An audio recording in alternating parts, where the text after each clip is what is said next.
Hello everyone, welcome to the today's session of the editorial. So let's begin with our class. So the title for the today's editorial is Ayes and Nays. That means Ayes means if you give an answer in an affirmative, that means yes, and nays means no, that means if you give a negative answer. So yes and no's on remote EVMs for domestic migrants. I have also translated this entire article in Hindi so that if you are having any problem in understanding the article in English, you can refer to the Hindi translation and understand it in a better way. ठीक है, हाँ और ना घरेलू प्रवासियों के लिए EVM सुविधा. ठीक है, that means there are the election commission of India has given a proposal for the remote voting. On that, some people have said yes and some people have said no.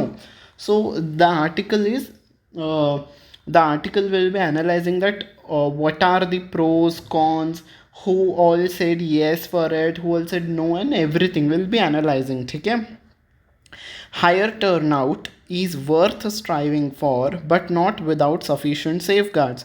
ज़्यादा मतदान के लिए कोशिश ज़रूर होनी चाहिए लेकिन पर्याप्त सुरक्षा उपायों के बिना नहीं. दैट मीन्स अगर हम कोई भी एक ऐसा इनिशिएटिव लाते हैं जिससे ज़्यादा से ज़्यादा लोग वोट कर पाएँ, ठीक है, तो वो बात ज़रूरी है, हमें वो करनी भी चाहिए, पर बिना सुरक्षा उपायों के नहीं करना चाहिए. दैट मीन्स अगर उससे कोई हानि होती है तो हमें उससे सुरक्षा लेके वो प्लान को इम्प्लीमेंट करना चाहिए. ठीक है, okay.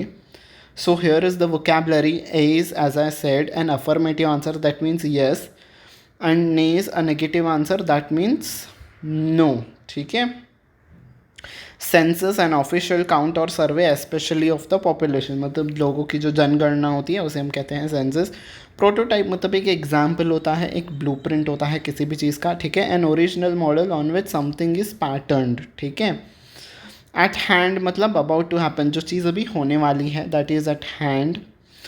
Turn up, put in an appearance. Arrive मतलब वो अभी चीज़ होने वाली है, आएगी, इस तरीके से हमने उसको सामने लाया. ठीक है, how the things are turning up, हम कहते हैं ना कैसी चीज़ें हमारे सामने आ रही हैं. ठीक है, that is turn up.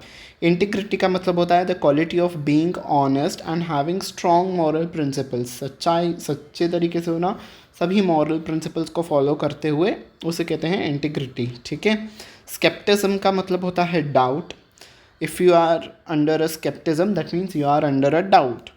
Unprecedented मतलब नेवर डन और नॉन बिफोर, ऐसा पहले कभी भी नहीं हुआ था. ठीक है, कोविड-19 is an unprecedent event for many of the people, मतलब ये किसी ने भी इससे पहले नहीं देखा था ऐसा पैंडमिक. ठीक है, दैट इज़ द अनप्रेसिडेंटेड. ठीक है, होप. ठीक है बेटा, वोकैबुलरी क्लियर हो गई आपको. Given the regional variations in demographic trends and economic opportunities, मतलब इंडिया में बहुत ज़्यादा रीजनल वेरिएशंस हैं. रीजनल वेरिएशंस मतलब बहुत ज़्यादा अलग अलग रीजन में लोग रहते हैं, अलग अलग भाषाएं बोल जाते हैं, तो बहुत सारे अलग अलग चीज़ें डिफरेंसेस भी हैं. किन चीज़ों में डिफरेंसेस हैं? डेमोग्राफिक ट्रेंड्स में और इकोनॉमिक अपॉर्चुनिटीज़ में. डेमोग्राफिक ट्रेंड्स मतलब किस उम्र के लोग रहते हैं, कहीं पे बहुत ज़्यादा यंग लोग हैं, कहीं पे बहुत ज़्यादा बूढ़े हैं, कहीं पे मिक्सचर है, ज़्यादा जगहों पे तो मिक्सचर है. तो that is the demographic trends. और इकोनॉमिक अपॉर्चुनिटीज़ मतलब जो मेट्रोज सिटी में रहते हैं उनको ज़्यादा अपॉर्चुनिटीज़ हैं वर्क के लिए compare to tier 3 tier and rural areas. ठीक है, that is what author is saying. तो ऐसे वेरिएशंस को देखते हुए India has a high rate of migration. इन्हीं सब कारणों की वजह से इंडिया में बहुत ज़्यादा माइग्रेशन होता है. माइग्रेशन मतलब एक जगह से दूसरे जगह जाना. Which doubled in the census decade of 2001 to 11. तो इस दौरान ये माइग्रेशन का रेट जो था डबल हो गया. पहले x था तो अब 2x हो गया है. ठीक है, आप ऐसे समझ सकते हो. Migrants often see their political and economic rights compromised at their place of origin and residence. मतलब जो migrants होते हैं ना, उनको हर बार ऐसी दिक्कत का सामना करना पड़ता है कि उनका पॉलिटिकल और जो इकोनॉमिक राइट्स हैं. ठीक है, पॉलिटिकल मतलब जो वोट करने का राइट होता है, इकोनॉमिक राइट्स मतलब जो उनकी कमाई का ज़रिया होता है, अपॉर्चुनिटीज़ है, वो हर बार उनको कॉम्प्रोमाइज़ करना पड़ता है. उस चीज़ में कुछ ना कुछ उनको कमी मिलती है जहाँ पे वो रहते हैं. The election commission of India ECI has now proposed mechanism to facilitate remote voting for domestic migrants. तो जो इंडिया के ही जो माइग्रेंट्स है, जो मतलब इंडिया से ही इंडिया में कहीं दूसरे जगह जाते हैं, उन लोगों के लिए इलेक्शन कमीशन ने एक फैसिलिटी लाई है, एक मैकेनिज्म लाया है. कौन सा मैकेनिज्म लाया है? रिमोट वोटिंग का. मतलब रिमोट मतलब कहीं दूसरे जगह से, और वोटिंग मतलब वोट करना. तो कहीं आप किसी एक जगह पे हो, आप किसी दूसरे जगह के लिए वोट कर सकते हो. ठीक है. The remote voting machine EVM, the remote electronic voting machine EVM prototype मतलब जो मैंने कहा था ना, एग्जाम्पल किसी भी चीज़ का मॉडल, वो मॉडल जो है can be used for 72 constituencies. वो 72 कॉन्स्टिट्यूएंसी के लिए साइमल्टेनियसली एक साथ यूज़ किया जाता है. From a single remote polling booth, एक ही पोलिंग बूथ से वो 72 कॉन्स्टिट्यूएंसीज़ के लिए यूज़ किया जा सकता है. ठीक है. मतलब आप अगर मुंबई में हो, ये जो रिमोट वोटिंग मशीन है, तो अब बाकी 72 जगहों के लिए मुंबई से ही वोट कर सकते हो. That is what author is saying. ठीक है. The ECI has invited political parties for a demonstration of the prototype on January 16. तो इस मॉडल का जो डेमॉन्स्ट्रेशन है, मतलब किस तरीके से ये मॉडल वर्क करता है, वो दिखाने के लिए पॉलिटिकल पार्टीज़ को इलेक्शन कमीशन ने इनवाइट किया है जनवरी 16 पे कि आप आ जाइए, हम आपको दिखाएंगे कि कैसे ये मॉडल वर्क करता है. A concept note by the commission takes into account the legal, operational, administrative and technological challenges at hand.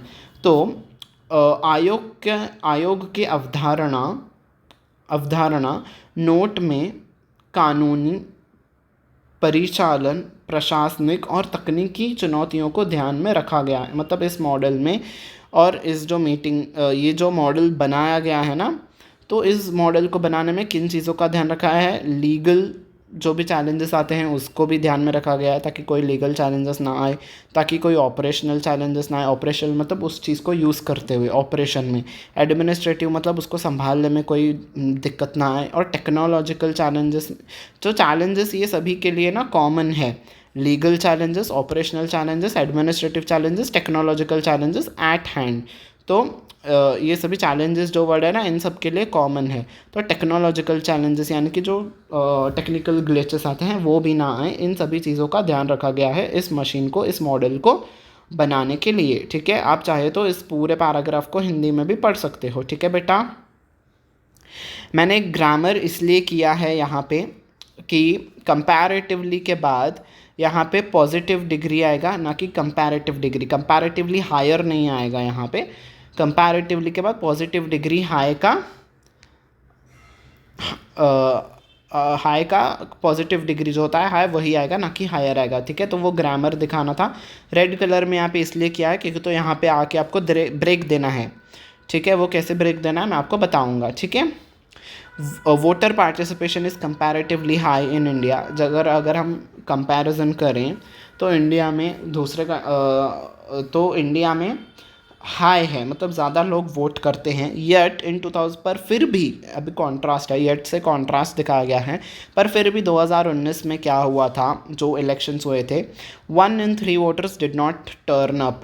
मतलब वो आगे नहीं आए वोट करने के लिए. हर 3 में से 3 in 1 मतलब हर 3 में से एक बंदा नहीं आया है वोट करने के लिए 2019 में. ऑल्दो हमारे इंडिया में ज़्यादा वोटर टर्नआउट है, फिर भी हर 3 में से एक बंदा नहीं आया वोट करने के लिए.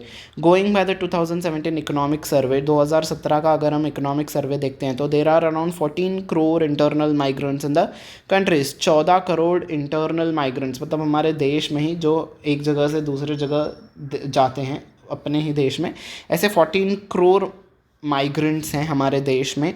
And they have to cross many hurdles to be able to vote. मतलब अगर जब उनके गांव में वोटिंग होती है तो उनको बहुत सारी हर्डल्स, मतलब प्रॉब्लम्स, दिक्कतों का सामना करके आना पड़ता है वोट करने के लिए. ठीक है.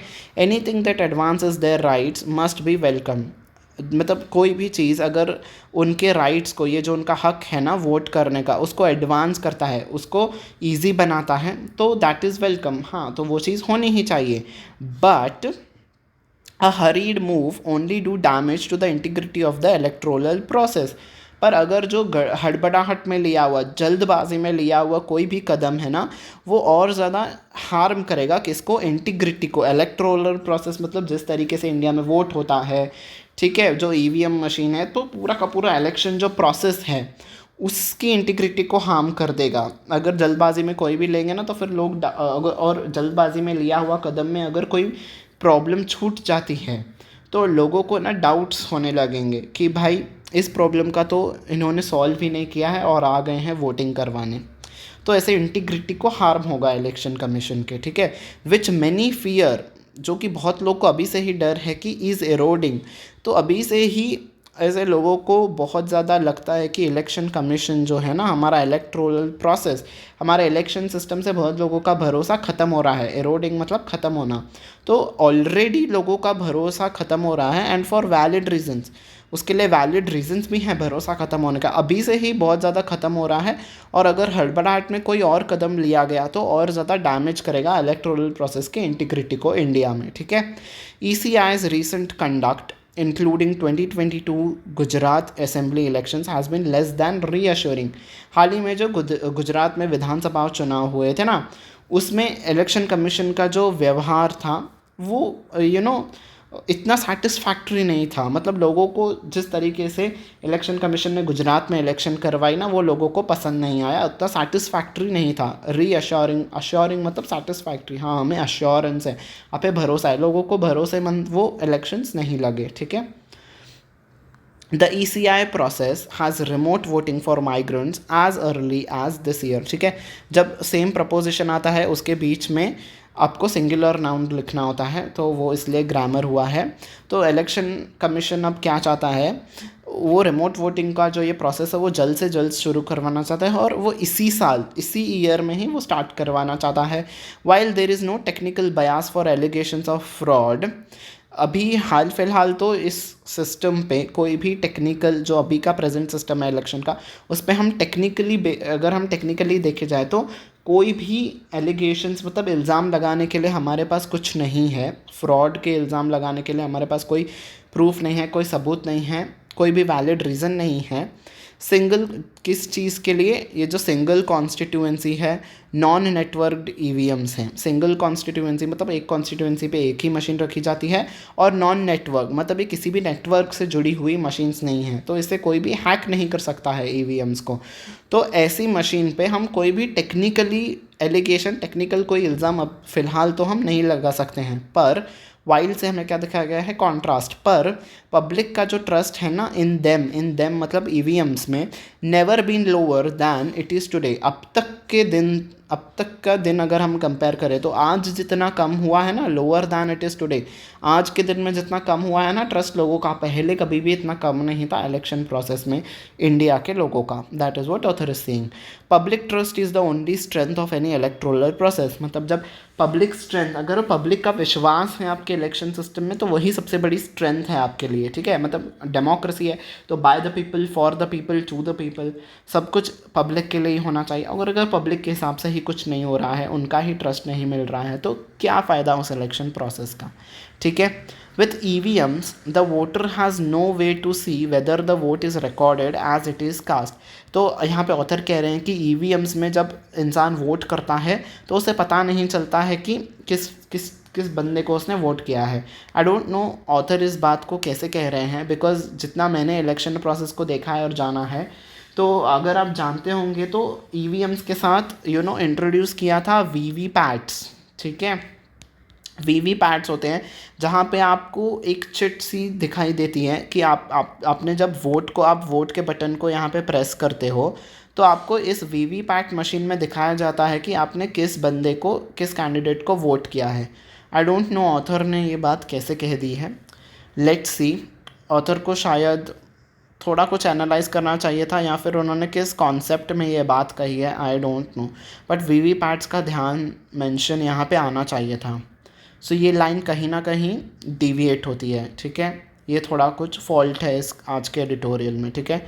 The ECI's ambition plan comes against this backdrop. मतलब बैकड्रॉप मतलब इस माहौल में, इस रिजल्ट में ये प्लान आया है जब पब्लिक का जो डाउट है about its own impartiality and less justifiable about the reliability of the EVMs। ये जो पब्लिक का, ये इलेक्शन कमीशन का ये जो एम्बिशियस प्लान, मतलब ये जो बहुत ही अच्छा प्लान है, ये इस बैकड्रॉप में आया है, इस सिचुएशन में आया है जहाँ पे पब्लिक बहुत ज़्यादा डाउटफुल स्टेट में है जहाँ पे पब्लिक इम्पार्शियल नहीं समझती है इलेक्टोरल सिस्टम को, जस्टिफाइबल नहीं समझती है और रिलायबल नहीं समझती है हमारे ईवीएम्स को, उस समय पे इस सिचुएशन पे ये इलेक्शन कमीशन का प्लान आया है। ठीक है, the proposed plan will add more questions to the mix, मतलब ये जो अभी प्लान आया है रिमोट वोटिंग का, ये और ज़्यादा क्वेश्चंस को ला देगा, इंक्लूडिंग सम फंडामेंटल क्वेश्चंस को भी सामने लाएगा। कौन से क्वेश्चन? सच एज द को relation between the citizenship and territoriality, मतलब सिटीजनशिप, आप उस जगह पे रहते हो तो आप वहाँ के सिटीज़न हो गए, आप दूसरे शहर में आ गए हो तो आप इस जगह के सिटीज़न हो गए, कब से सिटीज़न हुए, कितने दिन तक रहे, तो ये सारे क्वेश्चंस को वो ऐड ऑन कर देगा। ऑलरेडी बहुत ज़्यादा क्वेश्चंस हैं तो ये ज़्यादा क्वेश्चंस भी ऐड ऑन हो जाएंगे। ठीक है, in an era of unprecedented human mobility, unprecedented मतलब जब पहले कभी ऐसा नहीं देखा गया था कि ह्यूमन्स इतनी ज़्यादा तादाद में मोबिलिटी हो रहे हैं, मतलब एक जगह से दूसरे जगह जा रहे हैं, तो आज का दौर वही है ना। आज का दौर हम लोग इंडिया में कहीं पे भी जाके कुछ भी काम, कोई भी प्रोफेशन को परसीव कर सकते हैं। तो इस एरा में the idea of portable voting rights is worth considering. Worth मतलब हाँ, बहुत ही इंपॉर्टेंट है, बहुत ही क्रूशियल है इस बात को कंसिडर करना। यहाँ पे पर्पल इसलिए हुआ है क्योंकि वर्थ के बाद वर्ब का V1 फॉर्म आता है प्लस आपको ING करना होता है। वर्ब का V1 फॉर्म प्लस ING, हमेशा वर्थ के बाद अगर वर्ब आता है तो उसका V1 प्लस ING फॉर्म आपको लिखना है, इसीलिए यहाँ पे ग्रामर मैंने मार्क किया है पर्पल कलर से। ठीक है, तो वो वर्थ कंसिडरिंग है, हमें कंसिडर करना ही चाहिए। ठीक है, वो बहुत ही उपयोगी है ये idea, but it will have far reaching ramifications मतलब नेगेटिव कॉन्सिक्वेंसेस जाएंगे, बहुत दूर दूर तक फैलेंगे, that should be accounted for. पर ये जो रिमोट वोटिंग के जो नेगेटिव कॉन्सिक्वेंसेस हैं ना, जो नेगेटिव कॉन्सिक्वेंसेस हैं जो फाइंड आउट किए गए हैं कि कौन सा सिटीज़न किस टेरिटरी का, कैसे वो माना जाएगा कि हाँ ये रिमोट सिटीज़न है, ये यहाँ का नहीं है, तो वो बहुत ज़्यादा क्वेश्चंस हैं। उसको अगर accounted for, that should be accounted for, मतलब उसको कंसिडर करना चाहिए, उसको सॉल्व करना चाहिए। अगर उसको सॉल्व नहीं किया तो बहुत ज़्यादा नेगेटिव रैमिफिकेशंस, नेगेटिव कॉन्सिक्वेंसेस पहुँच जाएंगे, फार रीचिंग मतलब बहुत ज़्यादा फैल जाएंगे रैमिफिकेशंस। डिफाइनिंग अ माइग्रेंट मतलब आखिर में माइग्रेंट कौन है, उस भाषा उसको परिभाषित करना। Who is eligible to vote remotely, कौन इस चीज़ का सही में हकदार है, कौन सच में अगर वो माइग्रेंट है या नहीं, कौन दूसरे जगह से एलिजिबल है वोट करने के लिए, is going to be controversial. ये बहुत ही कॉन्ट्रोवर्शियल होने वाला है। ठीक है, फॉर इंस्टेंस, इंस्टेंस होता है एग्जाम्पल के तौर पे, when does a migrant at a place become resident, मतलब अगर कोई भी माइग्रेंट, अगर समझो मुंबई से है, वो दिल्ली जाता है, तो कितने दिनों बाद उसको ये माना जाएगा कि वो वहाँ का रेसिडेंट है, कितने दिन तक उसे हम एज अ माइग्रेंट समझेंगे, तो कहाँ का हम उसे रेसिडेंट समझेंगे कि वो दिल्ली का रेसिडेंट कब से बनेगा। ठीक है, तो उन्होंने ऐसे एग्जाम्पल देके समझा कि बहुत ज़्यादा कॉन्ट्रोवर्शियल, बहुत ज़्यादा कन्फ्यूजिंग है। ठीक है, even the ECI had express the doubts about the practicality of the remote voting rights for the migrants in the past. तो इन द पास्ट मतलब पिछले दिनों में ECI ने भी इस पर डाउट्स जाहिर किए थे, एक्सप्रेस किए थे कि प्रैक्टिकलिटी मतलब कितना लॉजिकल है रिमोट वोटिंग करना माइग्रेंट्स के लिए, उस पर खुद इलेक्शन कमीशन ने ही सवाल भी उठाए थे पिछले दिनों में। ठीक है, mean while there is also an active demand for voting rights for non residents Indians. तो अभी क्या हो रहा है, मीन वाइल मतलब इन सब चीज़ों के साथ साथ नॉन रेसिडेंट इंडियंस मतलब NRIs जो हैं, जो दूसरे देश में थोड़े टाइम के लिए गए हैं, वो भी वोट कर सकें, उनके लिए भी ये डिमांड आ रहा है कि हम उनके लिए भी वोटिंग राइट्स को अवेलेबल करें। ठीक है, तो ये चीज़ भी साथ साथ चल रही है। Higher turnout is worth striving for मतलब हम किसी चीज़ के लिए बहुत ज़्यादा कड़ी मेहनत कर रहे हैं। ठीक है, तो हायर टर्नआउट मतलब ज़्यादा से ज़्यादा लोग वोट करें, उसके लिए हम कड़ी मेहनत कर रहे हैं, ये बात सही है, पर नॉट विदाउट सफिशेंट सेफगार्ड, मतलब हमें कड़ी मेहनत करनी चाहिए कि हाँ, हमें जो जो पॉसिबल है लोग ज़्यादा से ज़्यादा वोट करें, वो सारी चीज़ें हमें करनी चाहिए, पर विदाउट सफिशेंट सेफगार्ड्स मतलब पूरी सुरक्षा उपायों के साथ हमें उस चीज़ को करना चाहिए। मतलब जो भी प्रॉब्लम्स आ रही हैं उस सिस्टम को इम्प्लीमेंट करने में, उसे सॉल्व करके ही हमें उसे इम्प्लीमेंट करना चाहिए। ठीक है, that is what author is saying. तो अगर हम टोन पे आते हैं तो एनालिटिकल इज़ द टोन। ठीक है, ऑथर ने पूरा एनालाइज किया है कि कैसे EVMs हैं, कैसे लोगों को डाउट आ रहा है, क्या क्या अभी आजकल वोटिंग राइट्स चल रहे हैं, तो सारा का सारा एनालिसिस किया है ऑथर ने, ठीक है। अब हम आ जाते हैं वोकैबलरी पे। इन सारे वर्ड्स का मीनिंग मैंने आपको इस आर्टिकल को एक्सप्लेन करते हुए समझाया था। अब आपको इन सभी वर्ड्स का मीनिंग कमेंट सेक्शन में लिखना है, ताकि आपको बहुत ज़्यादा लंबे समय तक इन वर्ड्स का मीनिंग याद हो, क्योंकि जब आप लिखते हो तो आपको बहुत ज़्यादा समय तक इन वर्ड्स का मीनिंग याद रहेगा, ठीक है। अगर आपको याद नहीं है तो मैं अभी फिर से समझा देता हूँ। आईएएस का मतलब होता है अफर्मेटिव आंसर, मतलब हाँ में जवाब देना। नाइस नाइस का मतलब होता है नो, नेगेटिव आंसर देना। प्रोटोटाइप किसी भी चीज़ का एक मॉडल। स्केप्टिज्म मतलब डाउट, ठीक है। और अब हम आ जाते हैं अपने एसे पे। जैसे कि आप सब जानते हैं कि अगर आप बैंकिंग सेक्शन के मेंस एग्ज़ाम में पहुंचते हो तो आपको एक एसे लिखना होता है। तो मैं आपको हर अपने इस एडिटोरियल के सेशन में आपको एक ऐसे का टॉपिक देता हूँ। आज का ऐसे आपको 200 वर्ड्स में लिखना होगा। तो टॉपिक है राइट एन ऐसे on the electoral system of India, मतलब आज का जो हमारा जो इलेक्टोरल सिस्टम है, कैसे वोटिंग कराई जाती है, क्या वोटिंग प्रोसेस है, ठीक है। ईवीएम्स होते हैं, वीवीपैट्स, और आजकल आप ये रिमोट वोटिंग का भी पॉइंट्स ले सकते हो। तो in short you can take the help of this editorial, ठीक है। आप इस एडिटोरियल से पॉइंट्स ले सकते हो और एक आर्टिकल लिख सकते हो, ठीक है। So if you have this was it for the today's session. If you have like this session, हमने इस सेशन में भरपूर कोशिश की है, ठीक है। मैंने आपको यहाँ पे सारे जगह पे पर्पल मार्क करके ग्रामर समझाने की कोशिश की, ठीक है। कैसे ब्रेक दे के पढ़ना है वो समझाया, ठीक है। वोकैबलरी की हमने आपको, लास्ट में हमने टोन भी डिस्कस की, ऐसे का टॉपिक दिया। सो इन शॉर्ट ये आपके लिए होलसम सा सेशन था, ठीक है।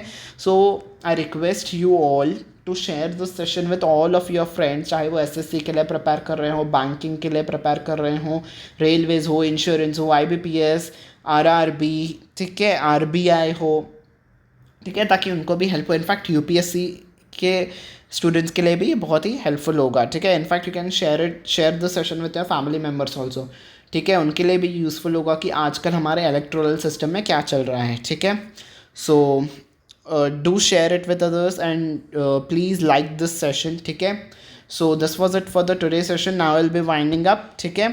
So until we meet next time, तब तक के लिए bye bye everyone and take care.